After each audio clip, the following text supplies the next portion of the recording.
नमस्कार, जय महाराष्ट्र। बघूया आजच्या ठळक बातम्या। देऊळगाव राजा आणि सिंदखेड राजा तालुक्यात सततधार पाऊस, पिकाची पाहणी करून शेतकऱ्यांना मदतीची गरज। गेल्या 3 दिवसापासून देऊळगाव राजा आणि सिंदखेड राजा तालुक्यात आणि आसपासच्या परिसरात सुरू असलेल्या सततधार पावसामुळे शेतकऱ्याचे मोठे नुकसान झाले आहे।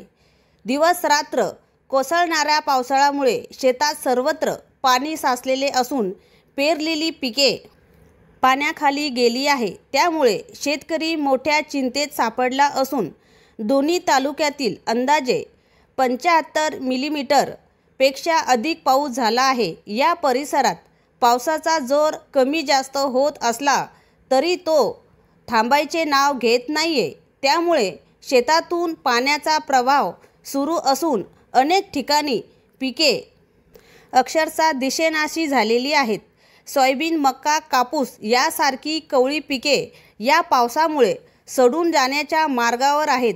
शेतकऱ्यांनी मोठ्या मेहनतीने आणि खर्चाने पेरणी केली होती, मात्र आता ही पिके वाचतील की नाही असा प्रश्न त्यांच्यासमोर उभा राहिला आहे।